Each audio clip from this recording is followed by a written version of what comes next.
আসসালামু আলাইকুম। যখন আমাদের কোনো রোগ হয় এবং আমরা ডাক্তারের কাছে যাই, ডাক্তার আমাদেরকে একটা কমন টেস্ট দেন, সেটা হচ্ছে কমপ্লিট ব্লাড কাউন্ট, যেটাকে আমরা নরমাল ব্লাড টেস্ট হিসেবে জানি। কেন দেওয়া হয়? অনেক সময় আমরা বলি যে শুধু এই টেস্ট দিছে টাকা নষ্ট, ডাক্তার টাকা খাচ্ছে বা এরকম কিছু। কিন্তু একটা যেকোনো রোগের ক্ষেত্রে সবার ১ম এ মেইন যেই জিনিসটা সেটা হচ্ছে সিবিসি বা কমপ্লিট ব্লাড কাউন্ট। এটা হচ্ছে আপনাকে সংকেত বুঝতে সহায়তা করে। মনে করেন আপনি একটা রাস্তার ৪ চৌরাস্তার মাঝখানে রয়েছেন। এই ব্লাড টেস্ট অর্থাৎ সিবিসি টেস্ট আপনাকে চৌরাস্তার ভেতর থেকে কোন রাস্তায় আপনার যাওয়া উচিত সেই সম্পর্কে আপনাকে একটা কমপ্লিট ধারণা দিতে পারে। এজন্য সিবিসি টেস্টটা খুব গুরুত্বপূর্ণ এবং এটা জানলে আপনি খুব সহজেই যেকোনো রোগ সম্পর্কে একটা ভালো আইডিয়া পাওয়া সম্ভব। তাহলে এই যে সিবিসি যে রিপোর্টটা রয়েছে, এই সিবিসি রিপোর্টে আমরা কি জিনিসগুলো দেখি? সবার ১ম এ আমরা যে গুরুত্বপূর্ণ জিনিসটা দেখি সেটা হচ্ছে হিমোগ্লোবিন। যদি হিমোগ্লোবিনের পরিমাণ আমাদের শরীরে কমে যায় তাহলে তাকে আমরা বলি অ্যানিমিয়া। এছাড়া ডিফারেনশিয়াল কাউন্ট দেখি। আমাদের রক্তের ভেতরে ৩ ধরনের কোষ রয়েছে। একটা হচ্ছে আরবিসি, ডাব্লিউবিসি আর হচ্ছে প্লেটিলেট। তো এর মধ্যে একটা হচ্ছে ডাব্লিউবিসি। নরমালি আমাদের শরীরের ভেতরে যখন কোনো জীবাণু প্রবেশ করে, তখন সেই জীবাণুর বিরুদ্ধে যুদ্ধ করে হচ্ছে আমাদের ডাব্লিউবিসি। এবং যুদ্ধ যখন করে ভাবে যুদ্ধ করার সময় সৈন্য বেশি লাগবে। তো যখন সে কোনো জীবাণুর বিরুদ্ধে যুদ্ধ করতে যায়, তখন তার পরিমাণ বেশ বেড়ে যায়।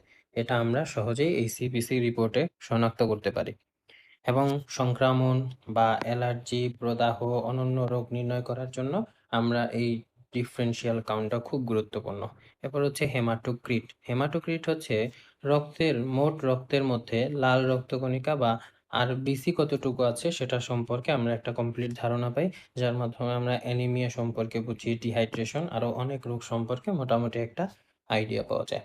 এছাড়া এমসিবি, এমসিএইচ, এমসিএইচসি এই যে জিনিসগুলো রয়েছে এগুলো খুব গুরুত্বপূর্ণ। কোনোটা কনসেনট্রেশন, কোনোটা গড় কণিকা রক্তের আকার সম্পর্কে একটা ধারণা দেয় এবং এটার সম্পর্কে আমরা তো ১ম এ বলেছি অ্যানিমিয়া। এখন অ্যানিমিয়ার বিভিন্ন ধরনের ধরন আছে।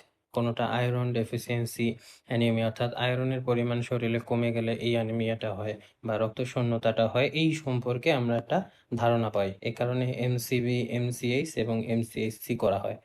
এরপর হচ্ছে টোটাল লিউকোসাইট কাউন্ট। এটা খুব গুরুত্বপূর্ণ। এটা রক্তকণিকার মোট সংখ্যা জানায়। সাদা রক্তকণিকা। সাদা রক্তকণিকা মানে হচ্ছে WBC। কোনো সংক্রমণ আছে কিনা? যদি সংক্রমণ হয় যে ব্যাকটেরিয়া, ভাইরাস নাকি অন্যান্য কারণ, তাহলে এইটার মাধ্যমে আমরা সহজেই বুঝতে পারি। তাহলে যখন বুঝতে পারবো তখন আমরা একটা বড় বা যেকোনো অন্য টেস্টে যাবো যেটার মাধ্যমে আমরা ব্যাকটেরিয়া, ভাইরাস এগুলো শনাক্ত করতে পারবো। এরপর হচ্ছে প্লেটিলেট কাউন্ট। এই প্লেটিলেট কাউন্টের মাধ্যমে আমরা অনেক গুরুত্বপূর্ণ জিনিস জানি, যেমন ডেঙ্গু, ম্যালেরিয়া এই জিনিসগুলোতে প্লেটিলেট কাউন্টটা আমাদেরকে খুব বেশি পরিমাণ সাহায্য করে।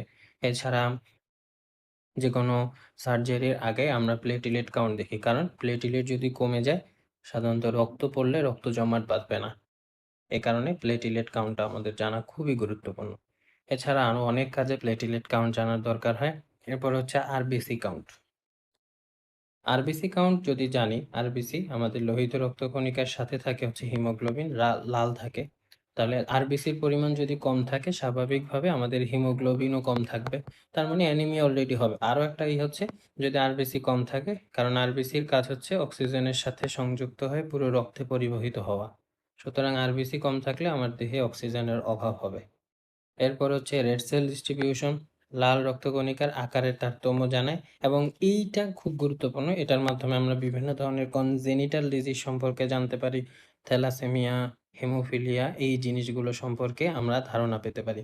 সুতরাং একটা রক্তের টেস্ট বা সিবিসি টেস্ট আমাদেরকে যেকোনো একটা রোগ সম্পর্কে প্রাথমিক ধারণা দেয়। এটার মাধ্যমে আমরা খুব সহজেই আমরা কোন পথে যাবো সেটা সম্পর্কে একটা ধারণা দিতে পারে। সুতরাং সিবিসি টেস্ট যেকোনো রোগের ক্ষেত্রে খুব ইম্পোর্টেন্ট, খুবই ইম্পোর্টেন্ট, খুবই ইম্পোর্টেন্ট। ধন্যবাদ।